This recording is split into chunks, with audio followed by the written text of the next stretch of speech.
we unconsciously begin to attach a sense of sanctity to what we speak. Or when we pray, we don't pray the way we speak. We become more formal, we become more a kind of solemnity, we focused on what we speak. Now suppose we can develop this quality to whatever we do in our life.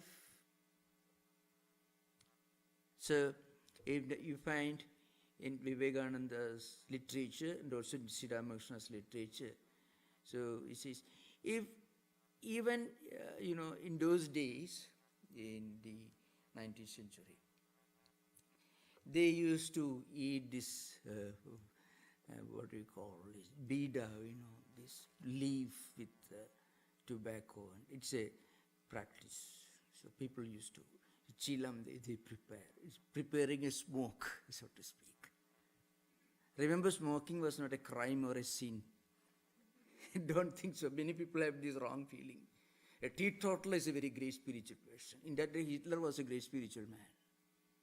So don't think that. So these are all wrong notions which we have to break through. So people who cannot practice higher spiritual disciplines, they will focus on small, petty, ordinary things and make too much of it. I am a complete vegetarian. So there's something great. Very often, many of these obsessions are demolished by no other a teacher than Lord Krishna himself in the Bhagavad Gita. Lord Krishna actually. So anyway, I'm coming to the subject. Now, in this, Sri Ramakrishna says, if you can prepare a smoke with a great attention, with a great care. The smoke means there is some kind of a pipe. I don't know really what it is about, which I don't smoke myself. But in 19th century, it was a common practice. Also in extreme colder regions of India, in the Himalayan region, it's common.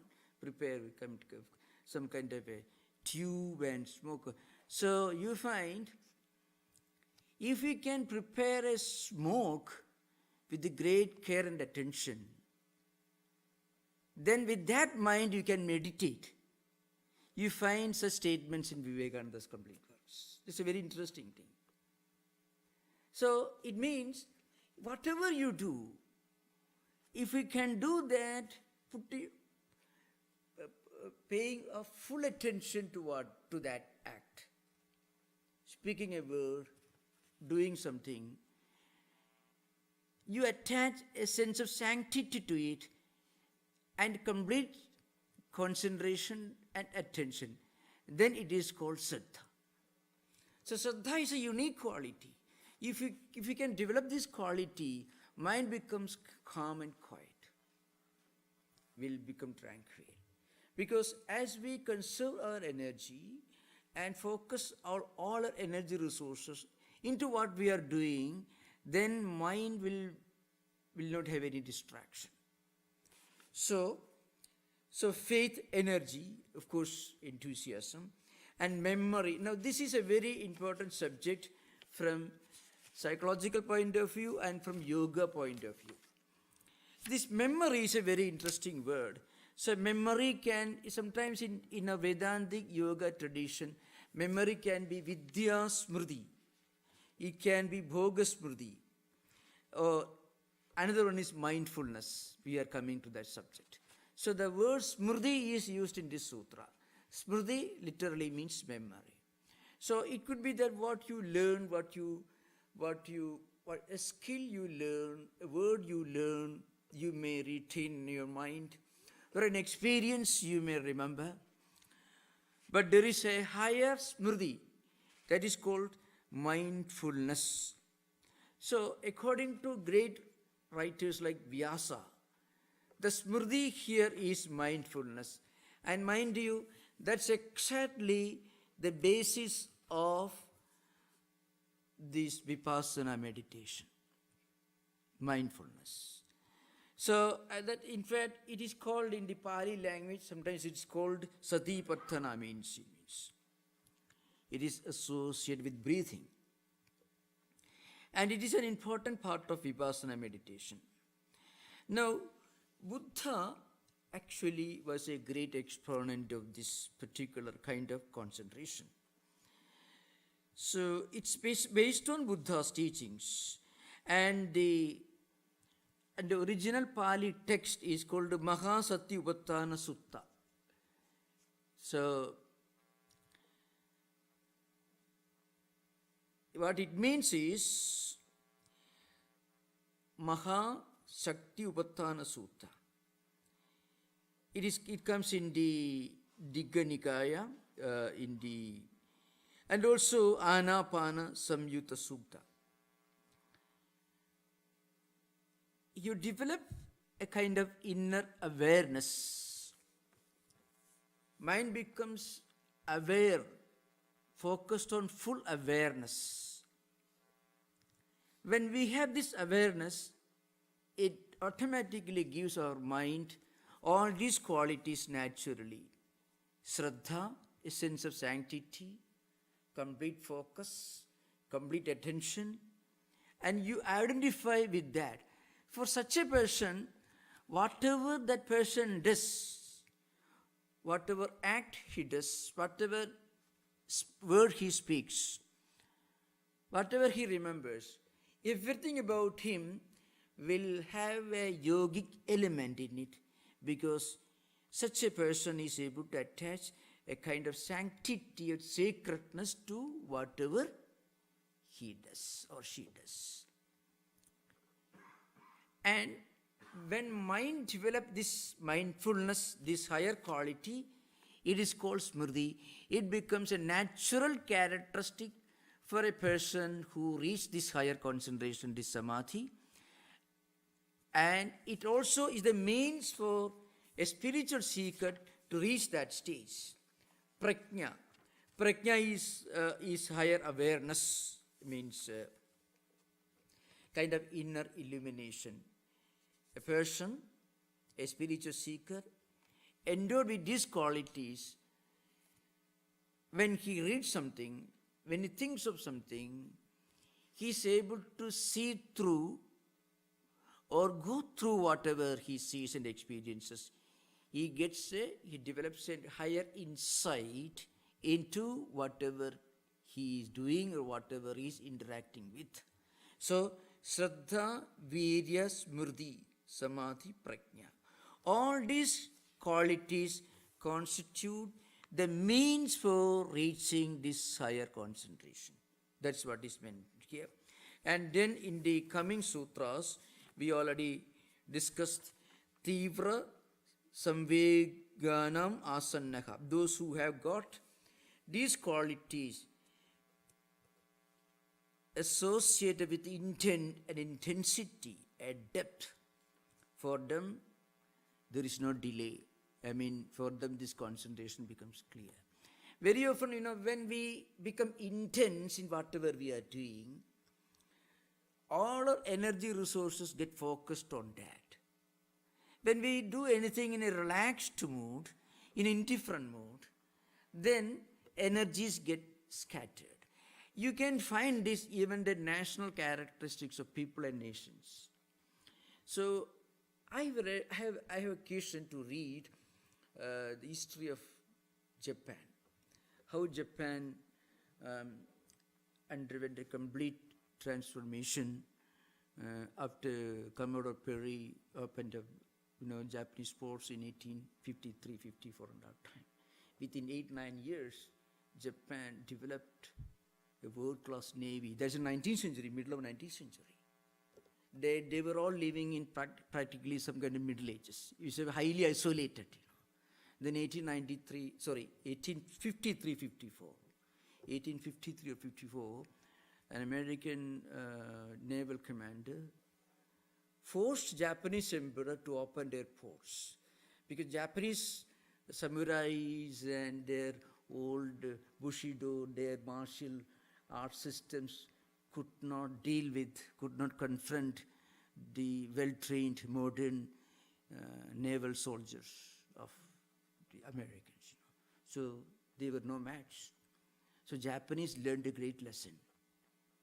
And within 8 years, they developed a world-class navy. And in 1905, in the Japanese-Russo War, the war between naval battle in Vladivostok, Russian Navy, which was almost 18 times as powerful as the Japanese one, Japanese completely annihilated Russian Navy. If you read the transformation, the story of Japan's transformation, you find it the Zen tradition that enabled them to do that. The industrial progress, hard work, discipline, the extreme intensity. I'm giving an example of how this focusing, which Patanjali is discussing in the context of spiritual life, how this mindfulness or intensity, conservation of energy, the ability to focus all energy resources on a single point gives you a kind of intensity, and that how it enables a nation in material field, in industrialization, in technology, in all these areas. This is a grand example. Scattered is like a blunt blade. Concentrated becomes a sharp knife. It can cut through anything. So, that is exactly, if you remember the story of Japanese transformation, you will get the meaning of these two sutras, Tivra Samveganam Asannaha and Murdu Madhya Adhimatratvat Tatobi Visheshaka. These two sutras, if you read with translations, if you are not able to follow Vyasa's commentary or Yoga Vashivartikam of other commentators, you can read Vivekananda's. Swamiji doesn't deal extensively with this subject, but elsewhere it comes. So when you can focus your energy into something through a sense of intensity and total application, then mind becomes a tremendous weapon. And that's what happens to scientists who practices concentration and research. So nature is forced to reveal its secrets. Actually, when mind becomes a powerful, potent weapon and hammers at nature, gives blows to nature, nature is helpless, it is forced to reveal its secrets. And we call it a scientific discovery. It doesn't come from external world, it comes from our own intuition when mind develops that quality. So that's why it is called, this can be gentle, it can be moderate, it can be excessive. So in spiritual life also, if we can develop this intensity through attaching a degree of sacredness or sanctity to what we do, then we'll make quick progress. Once a while, whenever possible, I shall listen. Otherwise, when everything is okay, then I will do. So that is an example of indifference. In industrialization, in technological progress, and also in spiritual life, the principle is the same. I was giving an example from an entirely different field of a nation, how it makes a progress in industrialization, in technology, in different areas, through extreme intensity and conservation of energy. Whole nation moving in one direction with complete unity, and great progress is made in no time. Huge nations with highly talented people, highly scattered, highly diverse, each fighting with the other. So everything is cancelled by everything else. Every skill is neutralized by its opposite. But that's why Patanjali says, Tivra Samveganam Asannaha. Those who are endured with extreme intensity of aspiration to make spiritual progress, for them, they won't wait for a minute. They won't wait for a day. Maybe when the time is okay, I will go to Vedanta society. Otherwise, I will not. That's okay. It's like you want little protein, you eat a huge truckload of grass. You get a little protein. You also get the protein if you take one protein tablet, so you get same. Capsule the same. So the same thing. So postponement, procrastination, indifference, laxity, and its opposite, extreme focus and attention. That's the example. So we have dealt with that subject. Now the discussion continues. How do we develop this Shraddha, Virya, Smrti, Prajna, all these qualities? There is another method that is discussed here in the 23rd Sutra, Ishvara Pranidhanat Va. So that is an important sutra. I mean, these are the means and methods by which we can accomplish Vritti Nirodha and thereby achieve Samprajnata Samadhi and Asamprajnata Samadhi. So this sutra is Ishvara Pranidhanat Va. Or there is another method by devotion to Ishvara. So Ishvara Pranidhana is devotion to Ishvara, resignation to Ishvara. That's a literal meaning here. Now you have to remember this Ishvara Pranidhana was discussed elsewhere. It is the first sutra in the Sadhana Pada. The Tapaswadhyaya Ishvara Pranidhanani Kriya Yoga. Kriya Yoga is defined in the first sutra of Sadhana Pada. That means the earlier one. You already discussed.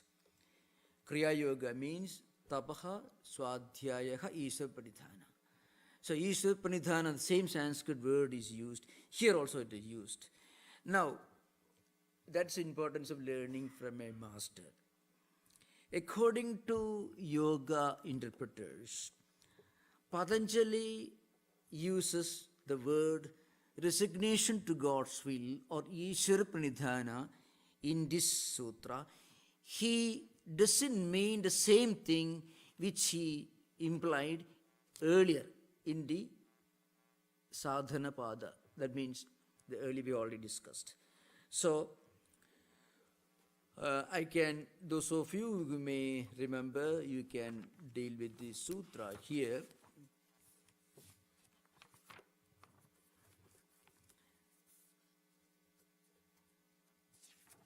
So, Tapaha Swadhyaya Ishvara Pranidhanani Kriya Yoga. Kriya Yoga is defined in the first sutra of Sadhana Pada. So, there also it is mentioned Kriya Yoga is the first discipline. According to commentators, it means Bhakti Yoga, Karma Yoga, Nishkama Karma, all combined is called Kriya Yoga. Please remember, it is not the Kriya Yoga that is becoming commercialized product these days. It is the Kriya Yoga. What is meant by Kriya Yoga is Bhakti Yoga and Karma Yoga, Nishkama Karma. Means devotion, doing whatever we do without any desire, and total non-attachment to the results of what we are doing. So, self-control and study of holy scriptures or chanting of holy names and resignation, surrender to God's will constitute Kriya Yoga here. So it is called Karma Phala Samarpanam. That is the term used by great commentators. But in this particular context, in this 23rd Sutra, according to a great yoga philosopher who wrote a commentary on Vyasa's commentary, Vijnana Bhikshu, who wrote Yoga Bhashyavartikam. He says, Ishvara Pranidhana here is different from Kriya Yoga. It is totally different. So that's what we are going to discuss now. So please remember, now we are coming to the new sutra. So the new sutra is Ishvara Pranidhanatva.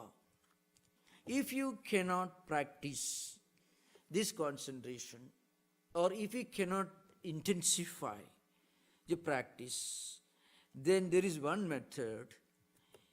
You can attain this goal by devotion to Ishvara. So what is Ishvara Pranidhanam? What is meant by devotion to God? Ishvara means God. I have to tell you one important point here. Ishvara or God in the Yoga Patanjali system is different from God as understood in the monotheistic traditions of popular Hinduism or in the Abrahamic tradition. It is not a creator God. So it is a very radical departure from the conventional monotheistic philosophy or theology. According to Sankhya system, of course they did not give much importance to God, but the yoga system gives importance to God, but it is not a supreme God who creates his world and who listens to our prayers and who fulfills our desires. It is not such a God. So God is not a very big, prominent person in the yoga tradition. So that's an important point to remember. Now, why it is important to read the commentaries, you can see. Without the commentary of Vijnana Bhikshu, who incidentally was a Buddhist, who wrote this Yoga Bhashya Vartikam. According to some scholars, he was a Buddhist. He wrote a famous commentary on Vyasa's commentary. He called it Yoga Bhashya Vartikam. Yoga Bhashyam is a work of Vyasa. Vartikam literally means is a commentary in metrical form, in verses. So many of these philosophical systems are so huge in their commentaries. Some commentaries may run into several volumes as big as Chambers Dictionary, Webster's Dictionary, and all in poems. So anyway, so according to one commentator, Ishvara Pranidhanam is a kind of intense devotion. So it's called Bhakti Vishesha, intense devotion. Or Vishishtam Upasanam, a kind of intense meditation. Pranidhanat Bhakti Vishesha Avarjita Ishvara Tam Anugrihnadi Abhidhyana Matrena. So this Ishvara, and who is Ishvara? There is a definition of Ishvara in the coming sutras, so that we'll understand. Who is Ishvara according to Patanjali Yoga system, you'll understand later.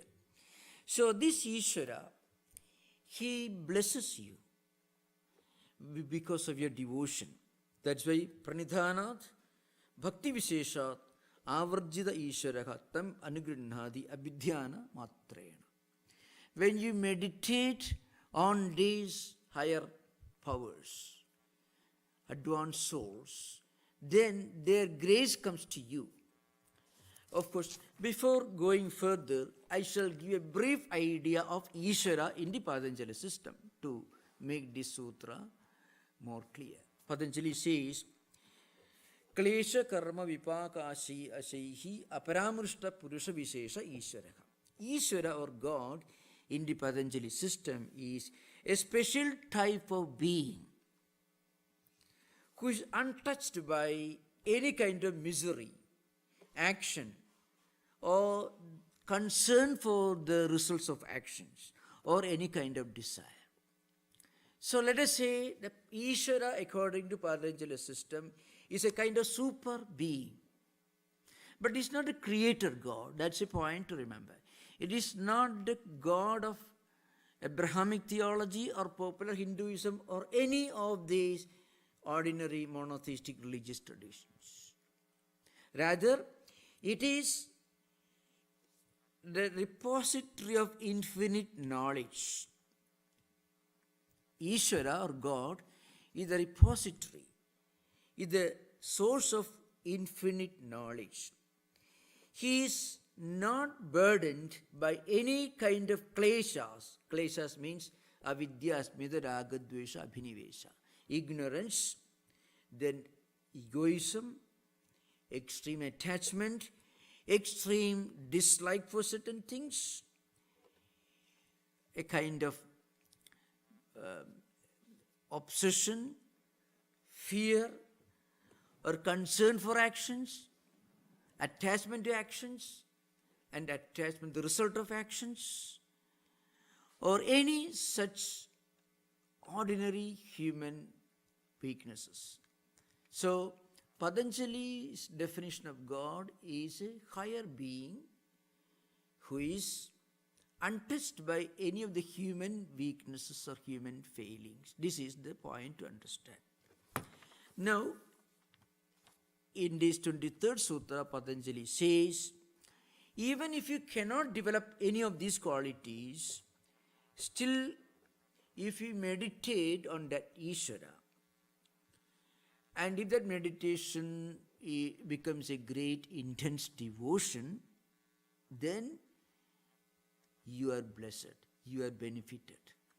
Now, if you can meditate upon somebody who according to us is a repository of great qualities, then naturally those qualities come to us. So there is you can find this, I try to relate this to ordinary human life experiences. If you constantly look upon somebody as an ideal for you, if you have an uncle or a grandfather who is a great scientist, and as a grandson or granddaughter, you look upon him as your ideal.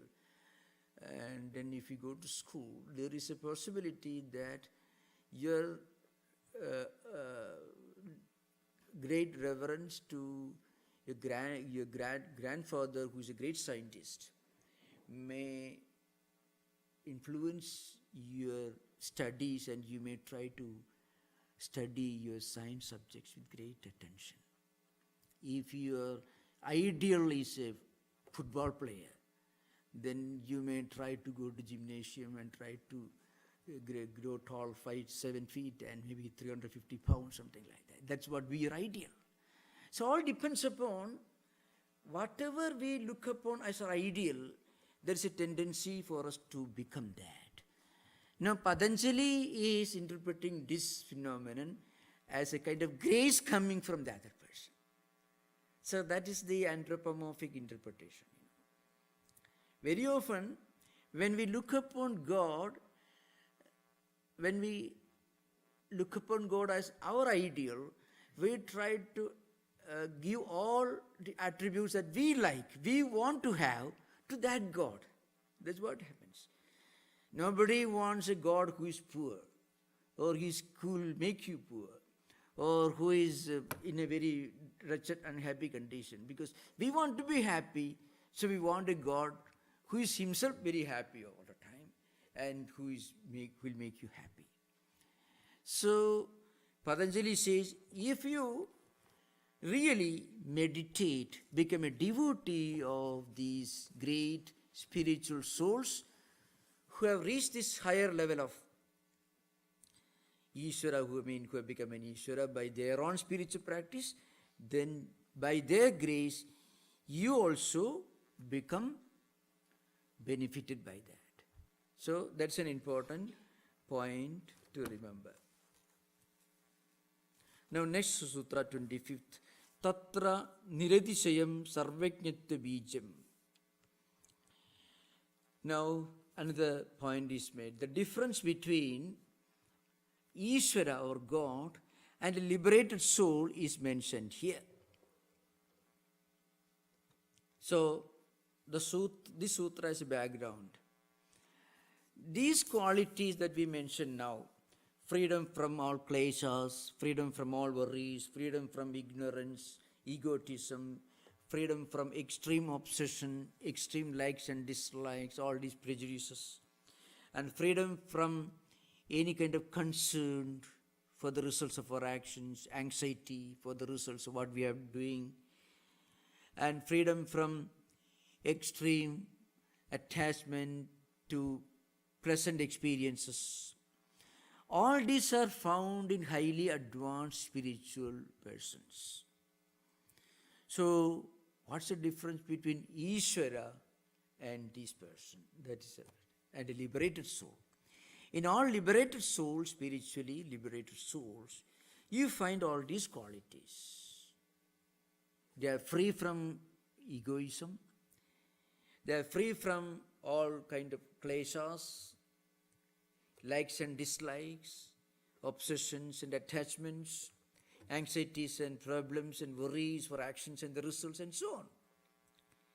So it's this level of freedom from all these burdens, psychological burdens, could be found in all liberated spiritual advanced souls. So what's the difference between such highly advanced spiritual persons and God? That point, that difference is explained in the next sutra, 25th. Tatra niridisayam sarvajñatva bijam.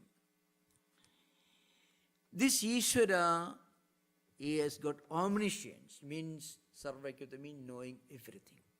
That's a very important point, remember. And this is an attribute that we give to all monotheistic God concepts.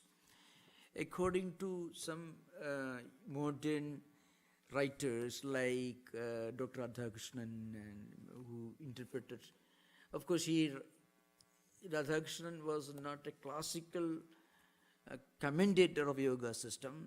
He was not a great Sanskrit scholar like Vyasa or Vijnana Bhikshu, all these great classical commentators. But he was a famous exponent of Indian thought, Indian philosophy. Maybe, arguably, he was the most articulate, most scholarly, and most well-known exponent of Indian systems of philosophy. So according to great modern exponents and scholars like Radhakrishnan, there is no difference between the monotheistic God of popular religions and Ishvara of yogis. So that you have to keep in mind. So very often you find there's little difference between the classical commentators and modern exponents. And if you compare these two groups of scholars, modern scholars who wrote in English and the great Sanskrit commentators, and if you compare them for higher logical thinking, the boldness of logical analysis, then the modern professors will be at a disadvantage. That's the greatness of this. So it is something very interesting. If a man like Bertrand Russell fades into a very conservative, God-fearing, church-going person, if you compare him with these yoga philosophers, so thoroughgoing analysis, that's a very interesting thing. I don't think anywhere else such bold thinking. And mind you, maybe even a person like Richard Dawkins will be ashamed, put to shame, if you compare him in sheer boldness of expression. The boldness, the courage with which they demolish the superstitions associated with creationism or all these things. That's something very interesting. So this Vijnana Bhikshu who wrote Yoga Bhashya Vartigam, or the other commentators, Vyasa or Shankara who wrote Vyasa Bhashya Vivarana, if we compare them with modern exponents, something very interesting. A king was a great emperor who wrote Raja Martanda. Vijnana Bhikshu wrote Yoga Bhashya Vartigam. And then Vajaspati wrote Tattva Vaisharathi. And compared to the earlier commentators, those Sanskrit commentators who lived comparatively in modern times tend to become more conservative. But in sheer boldness of logic, that incisive logical analysis and courage with which they demolish many of our conventional belief systems, these early commentators' yoga system are very, very remarkable. So that's why he says this God is not a big deal. That's what classical commentators say. God is nothing but omniscience, higher knowledge in his fullness. That's what they say. So they didn't need the help of a powerful, muscular, well-dressed, good-looking God with a crown, mind you, with plenty of weapons. Well, some gods are armed to the teeth, in fact, and who may inspire you, will threaten you with perdition, or who may reward you with heaven, nothing of the kind. So such boldness of thinking and analysis, that's what you find in the classical commentaries. So that's why it is Vijnana Bhikshu says this God is different. Tatra niridisayam sarvakyatta bijam. So what is God? God is a person, Ishvara is a person who is a repository of all knowledge. In ordinary human knowledge, knowledge exists in parts. Remember, you must remember one factor. We are just discussing the views of one system of Indian philosophy called yoga, system of Indian philosophy. So when we read this, we should not get away with the impression that this is the essence of Indian philosophy. No, not at all. This is not Vedanta. It's not like Vedanta. It is just one of the several schools of Indian philosophy, and this philosophy happened to be associated with yoga system, which in its rather highly lopsided form is becoming popular today in the form of physical exercise. So we took up the subject. The physical exercise part of yoga is a very fragmentary, highly lopsided, just a very small fraction of the whole yoga philosophy. There's a great philosophy behind. So what some of the commentators say, idareshu sarvajnitva bijam tatra niradishayam vartade. That's the meaning.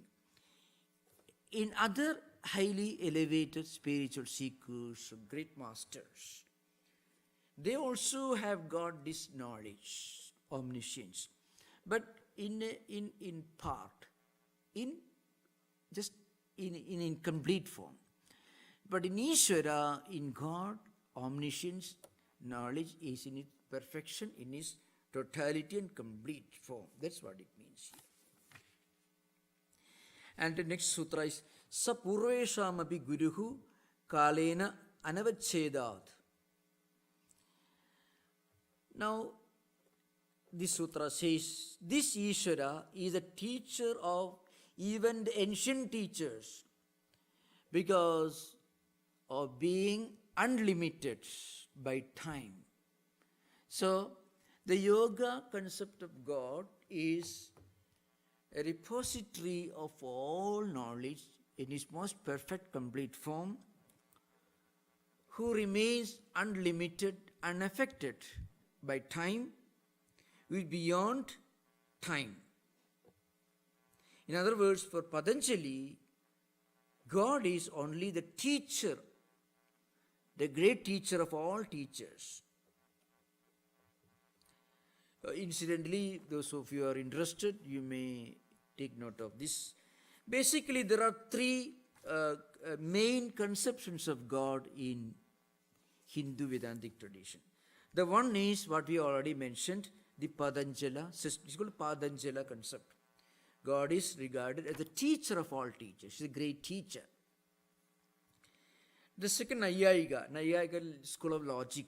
So Gautama was the great sage who wrote this famous book. So those of you, of course, philosophy is not a very popular subject these days. Those who study comparative philosophy, and if you read the great works of Gautama, who wrote Gautama Sutras around 2500 BC, is a sutra literature, and even the school of logic has itself three periods of development. The Gautama Nyaya is the early form, then Madhyama Nyaya. There's a great Buddhist philosopher who lived in the maybe around 5th century AD. His name is Dignaga. He also was a great logician who was the exponent of Madhyama Nyaya, means the Nyaya philosophy, the logical system belonging to the middle period, intermediary period, and modern Nyaya, Navya Nyaya, the latest school. Okay, now these are three schools of Indian logic. According to them, these logical philosophers, God is called karma phaladada. somebody who distributes the results of your actions and is the efficient cause of this universe, non-material cause. So you have to remember, efficient cause means, let us say, a pot maker is an efficient cause. The earth or the soil out of which he makes the pot is a material cause. So according to this Nyaya school, God is the efficient cause. But he needs some materials from which he has to make this God, according to Nyaya school. Vedanta school is the more complete form. Here, God is the teacher of all teachers, and God is the material cause and also the efficient cause. So that's an important, unique aspect. In Abrahamic traditions also, God is the efficient cause. The pot maker makes a pot. God is not a material cause. But in Vedantic tradition, God is the material cause and also efficient cause. In the highest Vedantic tradition, there is no, in the ultimate analysis, there is no difference between the creator and the creation. The creator himself is immanent as an indweller in the creation. So that's a very unique concept. This idea is explained in a very interesting, it is something like the Upanishadi equivalent of Genesis. Tasustva tadeva anupravishit tad anupravishya satyatecha abhavat. So God created the world and then he entered into what he created and became one with it. So at the highest level of our spiritual evolution, we realize that in the ultimate analysis, there is nothing but God. God is everything. You find Sri Ramakrishna is simple language, everything is God. Nothing moves without, not a blade of grass can move without God. Still, Sri Ramakrishna puts simple language. So the ultimate analysis, the difference between creator and creation disappears. Again, you should not take the Aristotelian analysis, the logical analysis, efficient cause and material cause analogy to Vedanta. I mean, if a pot maker and a pot are the same, it cannot be. So this is only an illustration. In Vedantic concept, God is present in everything. And the so-called everything, the whole cosmos, universe, is a creation of God. So then is antapravisya satya techa bhavat tad anupravishya tat srishtva. After creating this world, God entered into it and became one with it. Satya techa abhavat means after creating this world, God became one with his creation. So, and he breathed his soul in the nostrils of man, the biblical statement you can take. But that may not be agreeable to Augustine Aquinas. It's a different matter. Breathing the soul in the nostrils of man in the Bible, if you compare it with that satya techa abhava tad anupravishya, I mean, and God entered into his own creation, if you draw the analysis, I don't think the theologians will be happy with me. But there are great modern thinkers like the great thinker who translated some parts of Vedic Sutras, the Vedic experience, the Raimondo Panikar was a great Vedic scholar who taught Vedas in Rome, the Catholic Christian Vatican seminary he taught, and he translated Rigveda into English. You can get the book from our library, our bookstore here, Mantra Manjariya Vedic experience. According to those thinkers, they don't agree with Augustine Aquinas and modern theologians. So they say, in the ultimate analysis, in Christian theology also, the creator-creation difference vanishes. As we evolve in spiritual life, we realize that God actually enters into his own creation and becomes one with his own creation. So that's an interesting teach. So that's a Vedantic concept. So these are three broad views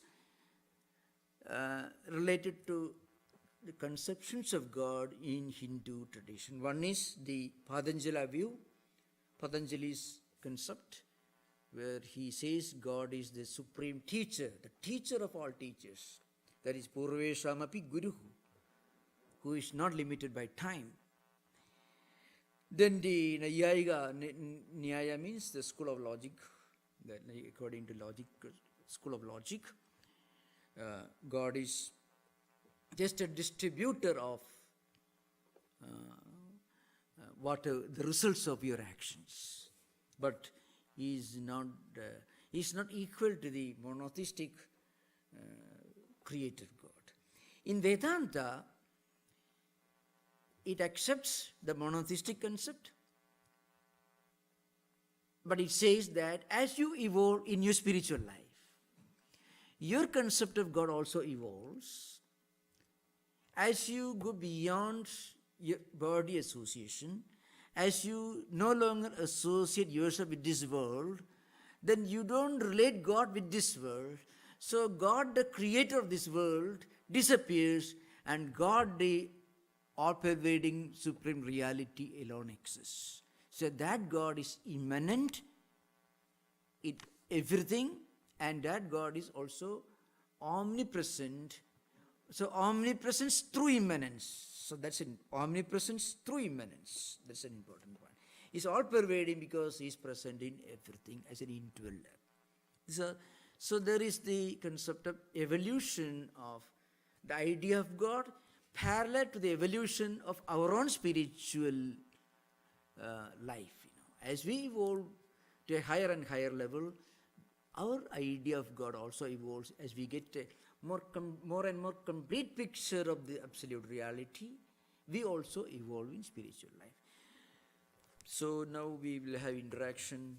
We have, yes, you can take 5-10 minutes, depending upon the questions here. So you define God as distributor of the results of the action. And then it also reveal God of karma, which has So just wondering what the difference is between your karmic actions and your karmic account, and why God is the distributor of those results if the results are just directly proportional to your karmic account. So, I was just referring to three concepts of God, three conceptions of God in Hindu philosophy, and in the theistic systems of Indian philosophy. The concept of Patanjali is this: God is the teacher of all teachers, because in God knowledge is in full, absolute, complete, perfect. According to the school of Nyaya, in logical schools, God is just a distributor. Now, if you look at the Vedantic concept, Vedanta accommodates all these concepts. Vedanta accommodates all these concepts. And according to Vedanta, there is a kind of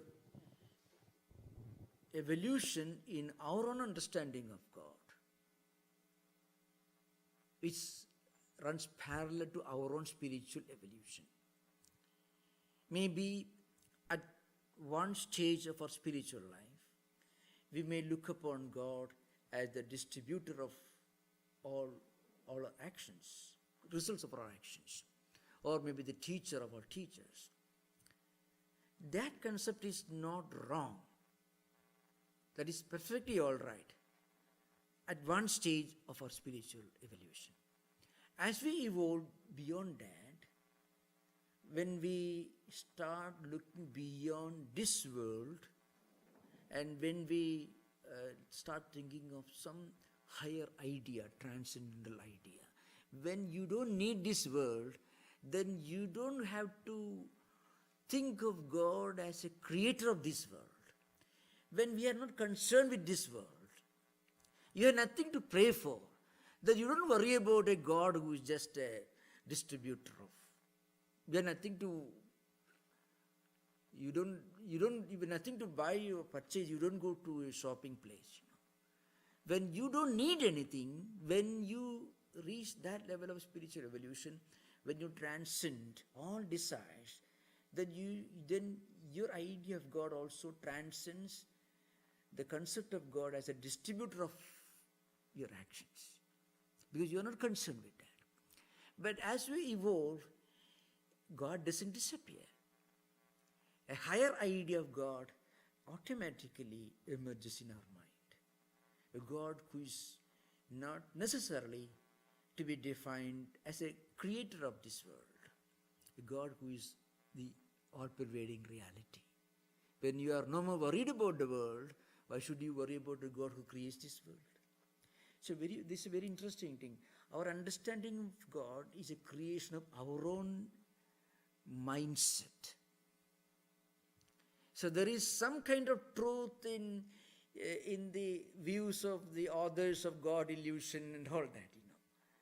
What they say, God is is a creation of our own imagination. In fact, there is a truth in what they say. Not in the sense in which they mean that, but in a different sense. There's a truth. If somebody tells you the God is just your own imagination, that is true. Because when you evolve in spiritual life, you evolve a higher concept of God. But they are those who deny the existence of God, the agnostics and atheists, who tell you that God is a product of human imagination. They are jumping from concept to concept, idea to idea.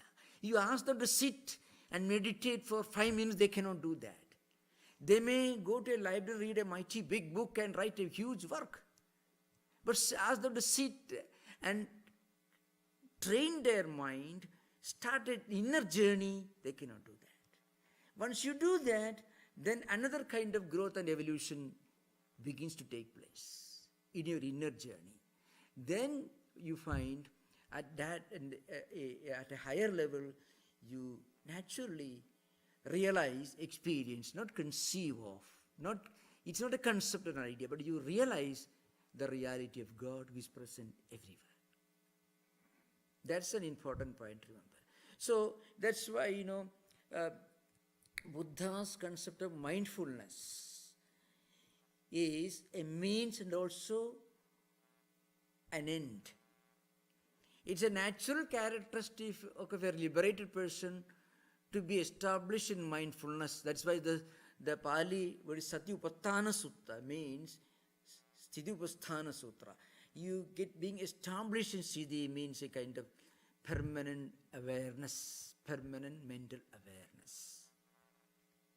So that becomes natural when we transcend beyond the concept of this world or our actions and their results. And then you also go beyond your idea of a God who creates this wonderful world and gives us plenty of whatever we want to eat and drink and pray for, or anything like that. As we transcend the world, then we have no use for a creator God, a God who creates this world. That doesn't mean God disappears. You don't become an atheist. You become a Vedantic. That's what happens. That's what happens. Yeah. Instead of becoming an atheist, atheists are they can, with one more step in the right direction, they can land in Vedanta. But they don't do that because they are traveling from idea to idea, concept to concept. There is no inner journey taking place. So that's a problem, the basic problem with Western philosophical tradition from Augustine onwards and in this Vedantic philosophy. In Vedanta philosophy, there is always some kind of experience, some kind of inner practice associated with all these ideas. It's not like you teach Kant, critical pure reason, you are called a Kantian. If you teach Marxian economics, then you become a Marxist. You teach Bentham or J. Mill, you become a utilitarian. So that's how academics are known. Because they teach that book, or they may have read that book. But Vedanta, just by reading Upanishad, you don't become a Vedanti. That's the point. You may teach Upanishad. There are many people who have taught Upanishads in universities and still remaining atheists and agnostics. I know many of them. Before coming over here, I know many, dozens. And many of them are active members of Communist Party from the place I'm coming from, in Kerala. Many academics teaching Upanishads, great Sanskrit philosophers, cutthroat non-believers. It is possible. So that's a difference here. And in fact, that's my own understanding. In fact, I had associated with such people, great Sanskrit scholars who are teaching Brahma Sutras, Upanishad Bhashyas and all that, but they don't believe in God or anything. It is possible. So that's an important point to remember. There is always a link between what you believe in and how you live in Vedanta. That link is absent in Nyaya system that we are talking about. Of course, in Patanjali system there is a link, but that link is more or less based on the yama and the yama practices, pranayama, pratyahara, etc. That's the idea. Okay?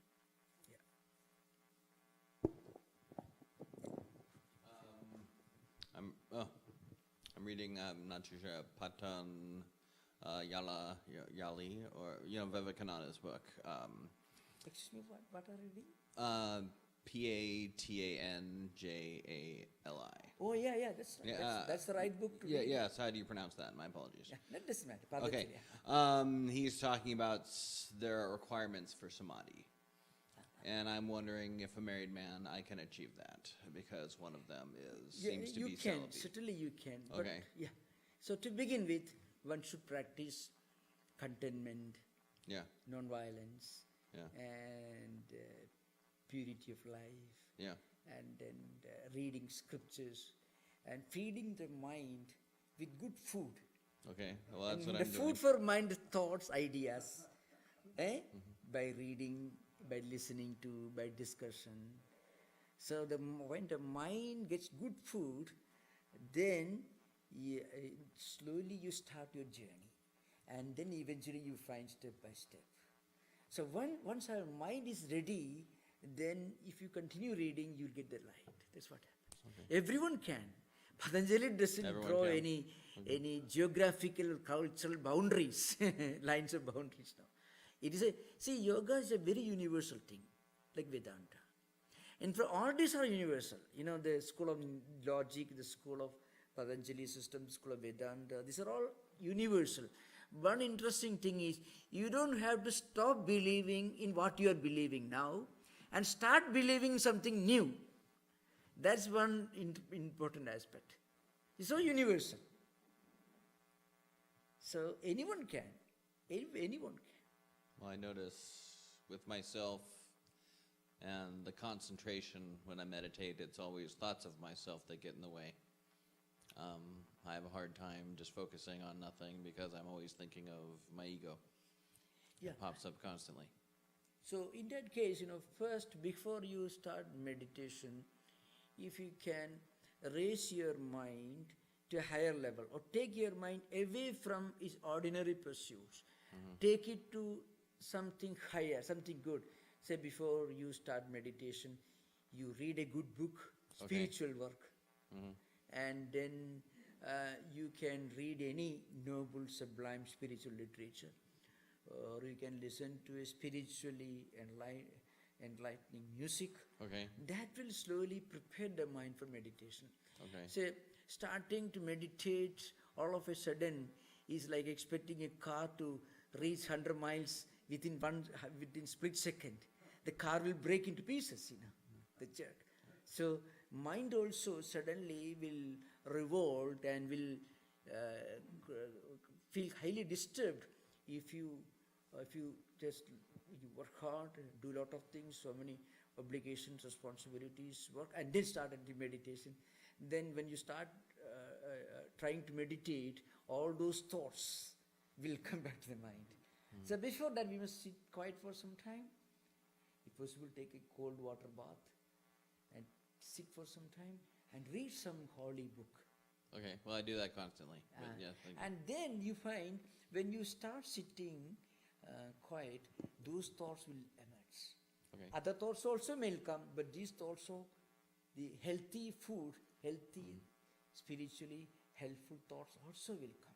Okay. As we do more and more, you find more and more of useful, healthy thought currents and less of negative thought currents. Okay. That's why we practice. Thank you. Yeah. So thank you. So we'll continue the discussion in the next session.